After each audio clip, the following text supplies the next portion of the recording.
Hello friends, welcome back to our channel. In today's video, I'm going to show you how to download DBS Bank mobile app in your mobile. So for Android, you can just go to Play Store, and for iOS, you can just go to App Store. I'll just go to Play Store here, and on the top you can see a search bar. You have to click on that.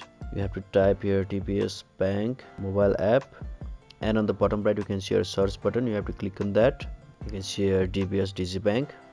So as you can see here, 58k reviews have been given, and people have rated it 4.4 out of 5. The file size is of 93 MB, and as you can see here, 1 million plus downloads. Lots of people use it. You can see your install button. You have to just click on that. So DBS Digibank provides us the service to virtually bank from any corner of the world.